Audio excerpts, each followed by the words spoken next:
भारतपुर नाम के एक गांव में जानवी नाम की एक लड़की रहती थी। वो अपनी माँ कल्याणी देवी के साथ रहती थी। उनके घर में और कोई भी नहीं था। जानवी जब छोटी थी तब उसके पापा की मृत्यु हो गई थी। उसके पापा के चले जाने के बाद उनके घर में कमाने वाला कोई भी नहीं था, जिसके बाद जानवी घर में ही सिलाई का काम करने लगी। सिलाई करके वो जो भी पैसे कमाती थी उससे उनका घर चलता था। जानवी बहुत मोटी थी और उसके चेहरे पर बहुत सारे दाग धब्बे थे। पैसों की कमी के चलते जानवी अपना ध्यान ठीक से नहीं रख पाती थी और सब लोग उसे चिढ़ाते रहते थे। एक दिन जानवी स्कूल जा रही थी कि तभी रास्ते में उसे उसकी स्कूल की सहेलियां मिल जाती हैं और वो कहती हैं, अरे मोटी, इतना लेट क्यों घर से निकली है? तुझे अब तो 2 दिन लग जाएंगे स्कूल पहुंचने में। अरे नहीं, इसको तो ट्रक से जाना चाहिए। तभी वहाँ पर जानवी की चचेरी बहन पल्लवी आ जाती है। पल्लवी का घर जानवी के घर के पास ही था और वो लोग बहुत अमीर थे, लेकिन पल्लवी के घर वाले जानवी और उसकी मम्मी की बिल्कुल भी मदद नहीं करते थे और पल्लवी भी बहुत घमंडी लड़की थी। वो भी हमेशा जानवी का मजाक उड़ाती थी। अरे तुम लोग इसको ऐसे मत बोलो, अगर ये गुस्सा हो गई तो जमीन में छेद कर देगी। ये कहकर वो लोग जोर जोर से हंसने लगती हैं। जानवी उन लोगों को कुछ भी नहीं कहती और अपने घर वापस जाकर वहाँ बैठकर रोने लगती है। हे ऊपर वाले, आपने मुझे ऐसा क्यों बनाया? इसमें मेरी क्या गलती है कि हर कोई मेरा मजाक उड़ाता है? बेचारी जानवी रोते रोते वहीं सो जाती है। सब लोगों के मजाक उड़ाने की वजह से वो अंदर से टूट जाती है और घर से बाहर निकलना बंद कर देती है। जानवी की ये हालत देखकर उसकी माँ सोचती है, लगता है जानवी किसी चीज से बहुत परेशान है। कितने दिन हो गए वो घर से बाहर नहीं निकली। अगर ऐसा ही चलता रहा तो मेरी बेटी बीमार हो जाएगी। फिर जानवी की माँ जानवी के पास जाती है और जानवी से कहती है, क्या हो गया बेटी? तू कुछ दिनों से बहुत उदास है। मुझसे भी तू ठीक से बात नहीं करती। अगर तुझे कुछ परेशानी है तो तू मुझे बता दे बेटी। मैं तेरी माँ हूँ, मैं कोई न कोई हल जरूर निकाल लूंगी। माँ, सब लोग मेरी मोटी और बदसूरत होने का मजाक उड़ाते हैं, इसमें मेरी क्या गलती है माँ? बेटी, तू कब से दूसरों की बातों को इतना सुनने लगी? लोग तो कहेंगे ही, लोगों का काम ही है कहना। लेकिन माँ, पल्लवी तो मेरी बहन है ना, वो भी मेरा मजाक उड़ाती है। अगर मैं खूबसूरत होती तो वो मुझसे अच्छे से बात करती। बेटी, खूबसूरत बदसूरत कुछ भी नहीं होता, इंसान का दिल अच्छा होना चाहिए। पल्लवी कितनी भी खूबसूरत क्यों ना हो, मगर तुम्हारा दिल उससे बहुत अच्छा है। उसके बाद जानवी की माँ जानवी को घर से बाहर थोड़ा घूमने जाने के लिए कहती है और कुछ पैसे देकर उसे दुकान से बिस्किट खरीद के खाने को कहती है। फिर जानवी दुकान पर चली जाती है और दुकान से बिस्किट खरीद के जब वो वापस आ रही होती है तभी उसके सामने एक भिखारन आ जाती है। फिर वो भिखारी जानवी से कहती है, बहन, 2 दिन से मैंने कुछ भी नहीं खाया, मुझे खाने के लिए कुछ दे दो ना। लेकिन मेरे पास तो खाने के लिए कुछ भी नहीं है और मेरे पास पैसे भी नहीं है। एक काम करो, तुम मेरा ये बिस्किट ही खा लो। इतना कहकर जानवी दुकान से खरीदा हुआ बिस्किट उस भिखारन को दे देती है। पर जानवी जैसे ही अपना बिस्किट उस भिखारन को देती है, वैसे ही अचानक वो भिखारन अपना रूप बदल लेती है और जानवी के सामने एक परी के रूप में आ जाती है। जानवी उस परी को देखकर बहुत डर जाती है और उससे कहती है, आप कौन हो और आप मेरे पास क्यों आई हो? मेरा नाम सिंड्रेला परी है। मैं एक सुंदर से परीलोक में रहती हूँ। आज मैं तुम्हारे घर के बगल से ही जा रही थी, तब मैंने तुम्हारी और तुम्हारी माँ की सारी बातें सुन ली थी। इसीलिए मैं तुम्हारी परीक्षा लेने के लिए एक भिखारन बनकर तुम्हारे पास आई थी और तुम मेरी परीक्षा में पास हुई। मैं तुमसे बहुत खुश हूँ। तुम दिल की बहुत अच्छी हो। ये कहकर सिंड्रेला परी अपने जादू से वहाँ पर एक सुंदर सा लहंगा प्रकट करती है और उसे जानवी को देते हुए कहती है, ये लो, ये लहंगा तुम रख लो। घर जाकर इसको पहन लेना। ये पहनने से तुम्हारी सब परेशानी खत्म हो जाएगी और अगर तुम्हें किसी भी चीज की जरूरत हो तो तुम इस लहंगे से मांग लेना, तुम्हें वो सब मिल जाएगा। जानवी उस लहंगे को लेकर बहुत ज्यादा खुश हो जाती है और सिंड्रेला परी का शुक्रिया करके वहाँ से घर चली जाती है। घर जाकर जानवी जब उस लहंगे को पहनती है तो वो लहंगा पहनते ही जानवी बहुत ही सुंदर हो जाती है और उसके चेहरे पर एक अलग सी ही चमक आ जाती है। तभी उसकी माँ वहाँ पर आती है और जानवी को देखकर चौंक जाती है। अरे जानवी, इतना सुंदर लहंगा तुझे कहाँ से मिला बेटा? माँ, ये लहंगा मुझे सिंड्रेला परी ने दिया है। देखिए ना माँ, इस लहंगे को पहनते ही मैं कितनी ज्यादा सुंदर हो गई हूँ। ये क्या कह रही है तू मुझसे? मुझे कुछ भी समझ में नहीं आ रहा। इसके बाद जानवी अपनी माँ को सब कुछ खुलकर समझाती है और ये सुनकर जानवी की माँ भी बहुत खुश हो जाती है और सिंड्रेला परी को शुक्रिया कहती है। ऐसे ही कुछ दिन निकल जाते हैं और अब जानवी के घर की सारी परेशानी खत्म हो जाती है। उन लोगों की गरीबी भी खत्म हो जाती है। उनको जो भी चाहिए होता है वो उस लहंगे से मांग लेते हैं। फिर जानवी उस लहंगे की मदद से गरीब लोगों की मदद करने लगती है। ऐसे ही एक दिन वो बाहर गरीबों को खाना खिला रही होती है कि तभी वहाँ पर पल्लवी और उसकी कुछ सहेलियाँ आ जाती हैं। जानवी का ये सुंदर रूप देखकर पल्लवी उससे जलने लगती है और मन ही मन कहती है, अरे ये जानवी की बच्ची इतनी सुंदर कैसे हो गई? और तो और इसके पास इतने पैसे कहाँ से आ गए? जो कल तक खुद भिखारन थी आज वो दूसरों को खाना खिला रही है। शायद इसने कहीं से चोरी की होगी। मैं तो पता लगा कर ही रहूंगी। ये पता लगाने के लिए पल्लवी चुपके से जानवी के घर के पास जाती है और उसे जादुई लहंगे के बारे में सब कुछ पता चल जाता है। अच्छा, तो जानवी इस जादुई लहंगे की वजह से इतनी ज्यादा उछल रही है। मैं तो इस लहंगे को इससे छीन कर ही रहूंगी। ये कहकर पल्लवी वहाँ से वापस घर आ जाती है। उसी रात को पल्लवी फिर से छुपकर जानवी के घर में आ जाती है। उस वक्त जानवी सो रही होती है। तब पल्लवी उस लहंगे को चुरा लेती है और बाहर आकर उस लहंगे को आग लगाने की कोशिश करती है।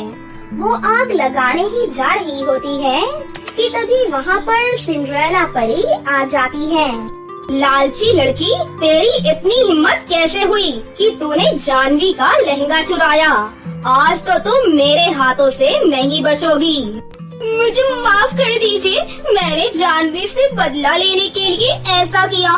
इस बार मुझे माफ कर दीजिए। मैं आगे से कभी भी ऐसा नहीं करूँगी, प्लीज। अच्छा ठीक है, तो तुझे मैं जान से नहीं मारूंगी, लेकिन सजा तो तुझे जरूर मिलेगी। ये कहकर सिंड्रेला परी पल्लवी को एक आँख से अंधी कर देती है और उससे कहती है, जब दोनों आँखों से तू किसी की अच्छाई नहीं देख सकती तो फिर एक आँख ही काफी है तेरे लिए। इसके बाद पल्लवी रोते रोते अपने घर चली जाती है और सिंड्रेला परी वो लहंगा लेकर जानवी को वापस कर देती है। इसके बाद जानवी और उसकी माँ हंसी खुशी से रहने लगती है और उस लहंगे की मदद से हमेशा गरीब लोगों की मदद करती है। बहुत सालों पहले की बात है। कृष्णापुर नामक एक गांव में दो बहनें शिखा और आरती अपनी माँ साधना के साथ रहा करती थी। आरती पढ़ने में बहुत होशियार थी और अपनी माँ के घर के कामों में भी उनका हाथ बटाया करती थी। वहीं शिखा बहुत ही आलसी लड़की थी और वो पूरे दिन बिस्तर पर पड़ी रहती थी।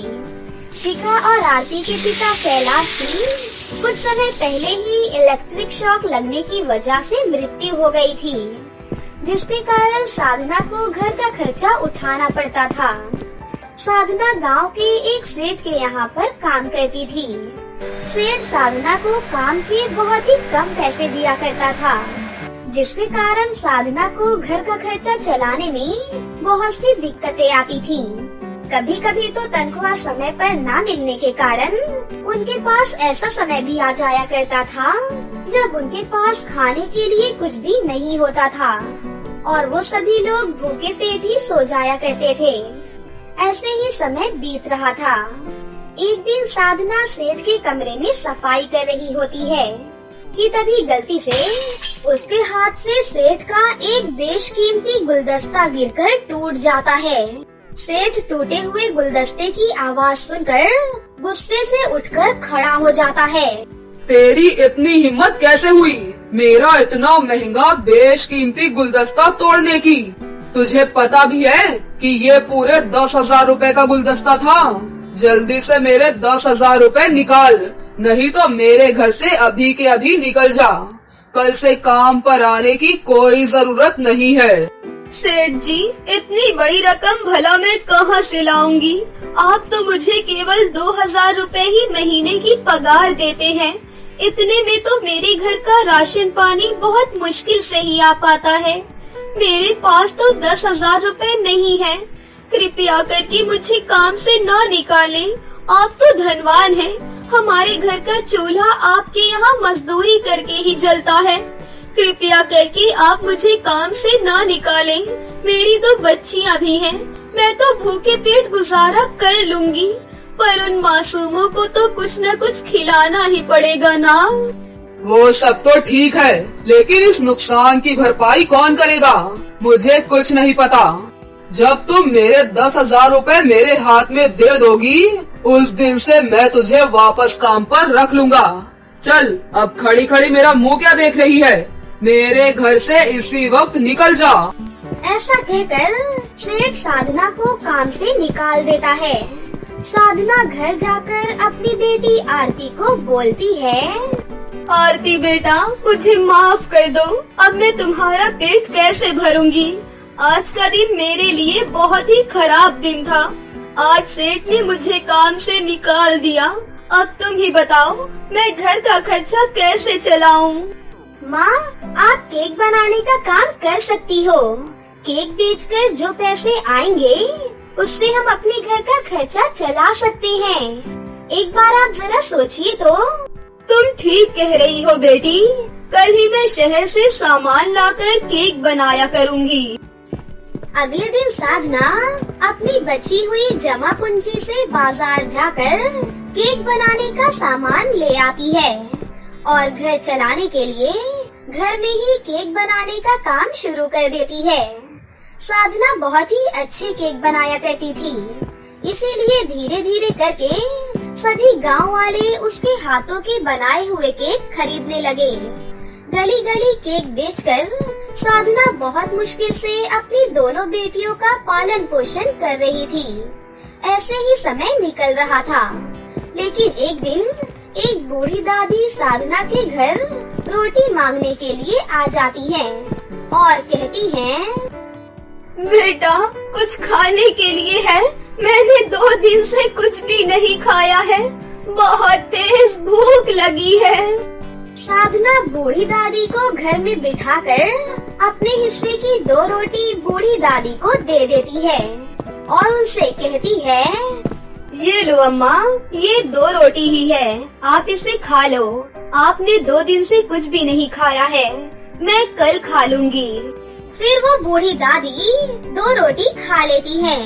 रोटी खाते ही वो बूढ़ी एक परी के रूप में बदल जाती है और कहती है, साधना बेटी, मैं एक परी हूँ और मुझे पता है कि तुम बहुत गरीब हो। तुम्हारे पास सिर्फ 2 ही रोटियाँ थी, लेकिन फिर भी तुमने वो रोटी मुझे दे दी। तुम दिल की कितनी अच्छी हो। मैं तुमसे प्रसन्न होकर तुम्हें एक जादुई केक बनाने की मशीन देना चाहती हूँ। ये लो, इस जादुई केक बनाने वाली मशीन से तुम्हारे सारे केक अपने आप ही बन जाया करेंगे और तुम उन केक्स को ले जाकर बाजार में बेच देना। इसी तरह तुम्हारी गरीबी के दिन भी दूर हो जाएंगे और तुम धीरे धीरे अमीर हो जाओगी। परंतु ध्यान रहे, कभी भी जादुई केक बनाने वाली मशीन का इस्तेमाल गलत कामों में मत करना। और इस जादुई केक बनाने वाली मशीन से तुम्हारी जो भी कमाई हो उसका आधा हिस्सा गरीबों में बांट देना। इतना कहकर परी वहाँ से गायब हो जाती है। साधना उस जादुई केक बनाने वाली मशीन को परी का आशीर्वाद समझकर रख लेती है। फिर सुबह जब साधना उस कमरे में वापस आती है तो देखती है कि जादुई केक बनाने वाली मशीन ने तो बहुत सारे सुंदर सुंदर केक अपने आप ही बनाकर रख दिए हैं। साधना ये देखकर बहुत ज्यादा खुश हो जाती है और वो उन केकों को ले जाकर बाजार में बेचने निकल जाती है। केक इतने टेस्टी थे कि सभी लोग उसे जल्दी जल्दी खरीद लेते हैं और आज बहुत दिनों के बाद साधना की अच्छी कमाई हुई थी और फिर वो अपनी दोनों बेटियों के लिए स्वादिष्ट स्वादिष्ट पकवान लेकर घर पहुंचती है। ये लो मेरी प्यारी बच्चियों, आज तुम्हारी माँ तुम्हारे लिए ये चाट, पिज्जा, सैंडविच और बहुत सारे स्नैक्स लेकर आई है। जल्दी जल्दी इसे खाकर फिनिश करो, अब हमारे अच्छे दिन आने वाले हैं। और इस तरह वो अपनी दोनों बेटियों के साथ उसी घर में हंसी खुशी से रहने लगती है और जादुई केक बनाने वाली मशीन से जो भी कमाई होती थी वो उसका आधा हिस्सा गरीबों में बांट दिया करती थी। फिर कुछ दिनों के बाद वो लोग बहुत ज्यादा अमीर हो जाते हैं और हंसी खुशी से अपनी जिंदगी जीने लगते हैं।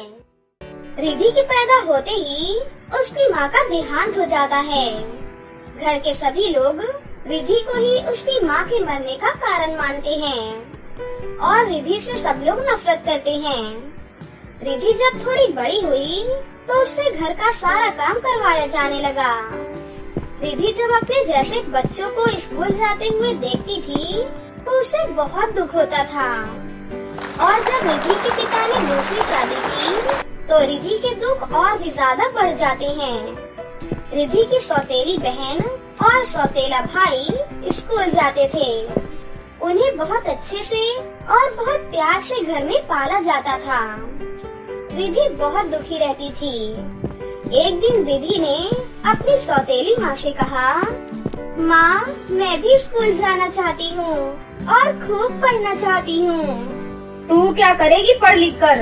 अगर तू स्कूल जाएगी तो घर का काम कौन करेगा? तेरा बाप। जा, घर बहुत गंदा पड़ा है, जाकर झाड़ू लगा। रिधि रोते रोते झाड़ू लगाती है।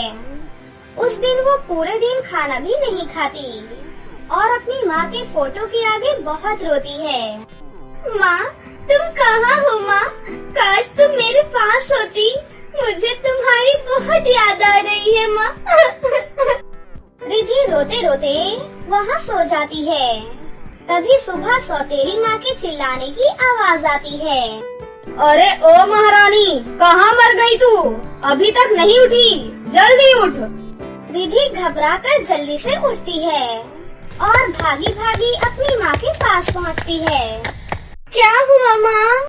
हुआ कुछ नहीं, तूने अभी तक घर की सफाई नहीं की है। अब जल्दी से झाड़ू उठा और पूरे घर की सफाई कर दे। मैं अभी बाजार से होकर आती हूँ, उससे पहले घर की साफ सफाई हो जानी चाहिए, समझी?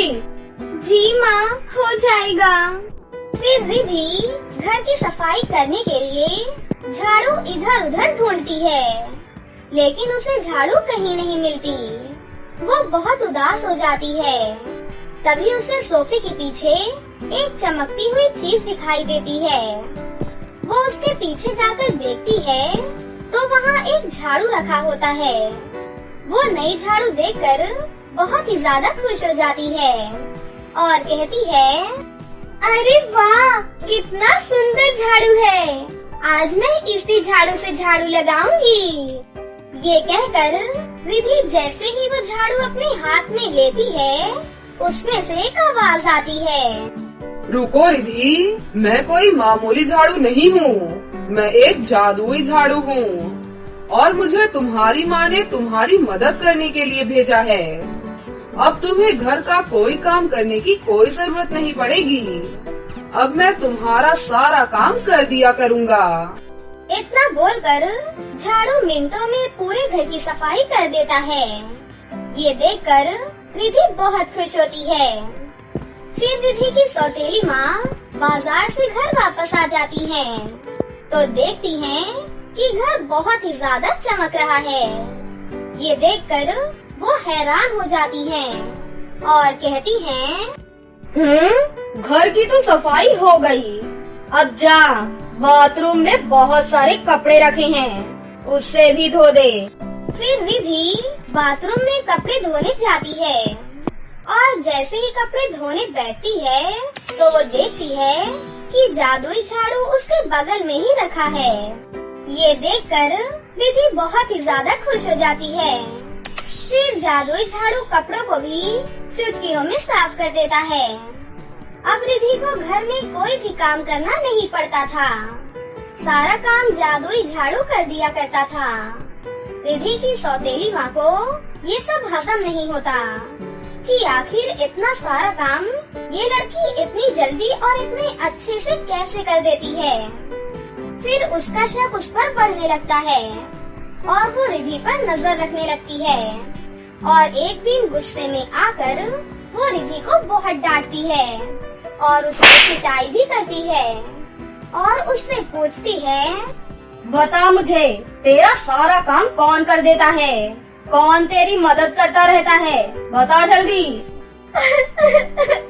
कोई नहीं माँ। मुझसे झूठ बोलती है? अभी रुक, अभी तुझे बताती हूँ। फिर वो रिधि को बाथरूम में बंद कर देती है। रिधि बाथरूम में रो रही होती है कि तभी जादुई झाड़ू वहाँ आ जाता है। चुप हो जाओ रिधि, जिसने तुम्हारा ये हाल किया है मैं उसे नहीं छोड़ूंगा। इतना कहकर जादुई झाड़ू रिधि की सौतेली माँ के कमरे में जाता है और सौतेली माँ की खूब अच्छे से धुलाई करने लगता है, जिससे वो बहुत जोर जोर से चिल्लाने लगती है, अरे अरे बचाओ मुझे, अरे कोई मुझे बचाओ, अरे कोई है। अब जब भी सौतेली माँ रिधि को सताती तो जादुई झाड़ू सौतेली माँ की खूब पिटाई कर देता था और जादुई झाड़ू सौतेली माँ को दिखाई भी नहीं देता। झाड़ू सिर्फ रिधि को ही दिखाई देता था।